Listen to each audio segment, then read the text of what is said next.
Hello everyone, আসসালামু আলাইকুম। দেখতেই পাচ্ছো আজকে দুইটা হাঁস আমি নিয়েছি। তো দুইটা হাঁস অনেক বড় বড় মাশাআল্লাহ। তো এগুলা বাসার সবাই মিলে পরিষ্কার করেছি।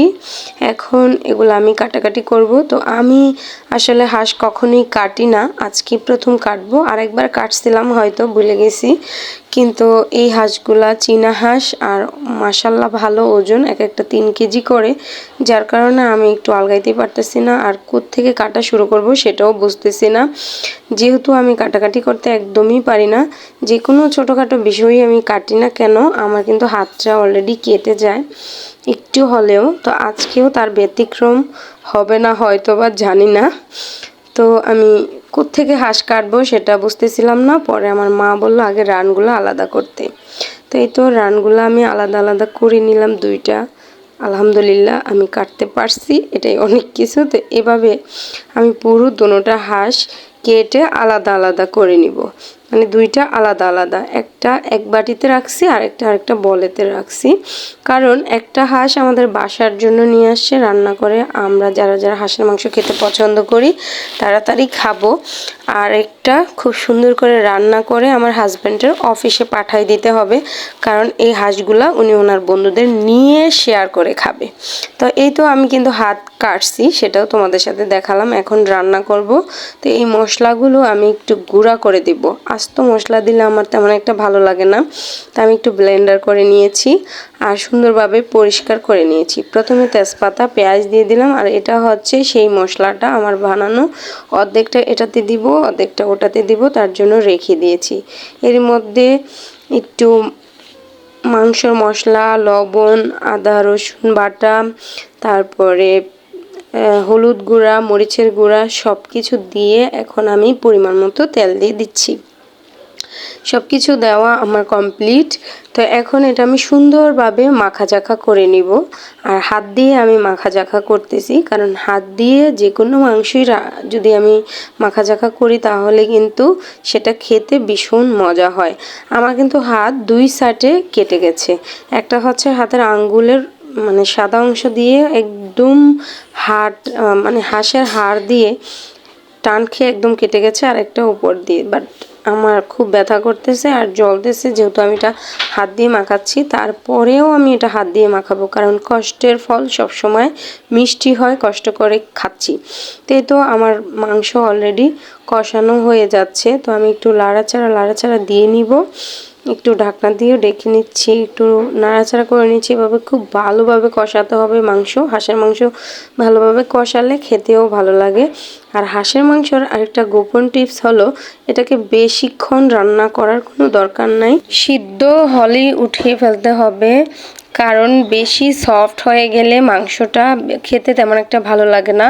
হাঁসের মাংস আর দেশি মুরগি একটু টাইট টাইট থাকলেই খেতে অনেকটা ভালো লাগে।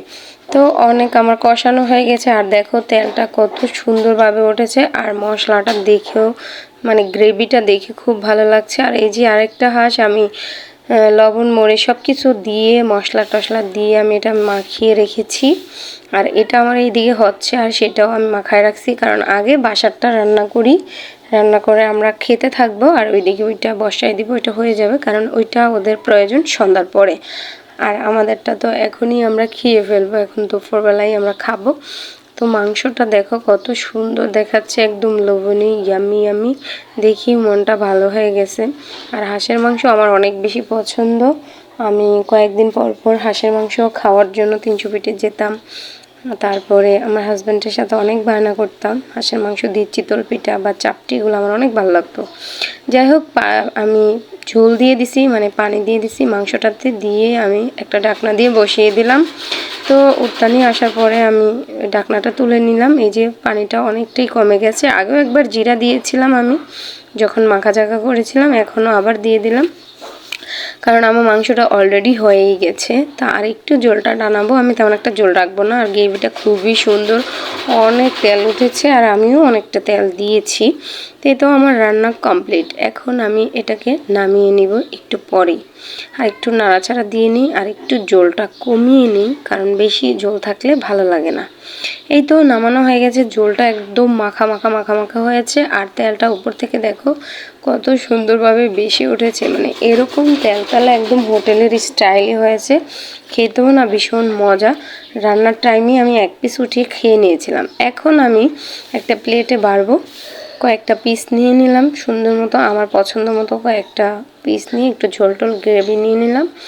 এখন আমি এটা শুধু খাবো, মানে খালি খাবো, ভাত টাত ছাড়াই। কারণ এখন রাত্রেবেলা আমরা চিতল পিঠা দিয়ে অথবা রুটি বানিয়ে এটা খাবো, কিন্তু এখন তো আমি মাত্রই রান্না করলাম আর আমার খাওয়ার জন্য অনেক পিনিক উঠতেছিল, তাই ভাবলাম এখন আমি খেয়ে। বন্ধুরা, আমার হাঁসের মাংস যে রান্না করা হয়ে গেছে, এখন আমি একটা প্লেটে নিচ্ছি, এগুলো আমি খাবো। দেখো কতটা তেল তেলা, একদম ভুনা ভুনা করছি। আর এই পাশে একটা রান্না চলতেছে, আরেকটা মানে অফিস একটা রান্না চলতেছে আর বাসাটা অলরেডি রান্না শেষ। অফিস একটা মাত্র রান্না বসাই দিছি, এটা রান্না হইতেছে। আর ওরে বাবা, তো এটা রান্না হোক। আর এইদিকে আমারটা রেসিপি আমি তোমাদের সাথে শেয়ার করছি, সেম ভাবেই প্রসেসিং রান্না করছি। তেল একদম তেল,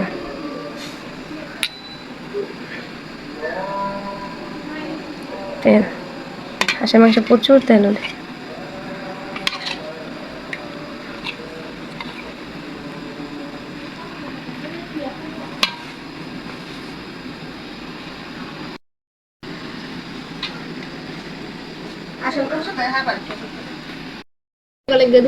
বন্ধু বলে খাইব দুইটা হাঁস কিনা দিছে, একটা হ্যাগো একটা আমগো খাইতে দিছে। আজকে এই হাঁসের মাংস নিয়ে পারাপারি করতে করতে আমার এখন বিকাল 4:52 বাজে। আমার হাঁসের মাংস রান্না কমপ্লিট। সকালেও সুবিধা নিয়ে রান্না করছিলাম, ওইটা চলতেছে রান্না। আর এখন আমি খাবো। বিসমিল্লাহির রহমানির রহিম। পারফেক্ট কুক হয়েছে, পারফেক্ট। আর সেই সব একদম অনেক মজা হয়, অনেক মজা। তো মাংসটা অনেক মজা হয়েছে, তাই আমি খেয়ে নিয়েছিলাম অনেকটা। পরে ভাবলাম একটু ভাত দিয়ে খেয়ে দেখি মজা কেমন লাগে। তারপরে একটু ভাত নিয়ে নিয়েছি, আরও কিছু পিস নিয়ে নিয়েছি মাংসর। তো এখন আমি খাচ্ছি একদম মাখা মাখা ঝোল ঝোল। আর মাংসটা এত বেশি মজা হয়েছে, তেমন শক্ত রয়নি, আবার একবারে নরমও হয়ে যায়নি, একদম পারফেক্ট। আমি যেমন চেয়েছিলাম তেমনই আছে। তো আলহামদুলিল্লাহ, খেয়ে অনেক মজা পেলাম। তোমাদের ভালো লাগলে ভিডিওটা লাইক কমেন্ট শেয়ার করে দিবা। সবাই ভালো থাকবা, আমার পাশে থাকবা। আল্লাহ হাফেজ।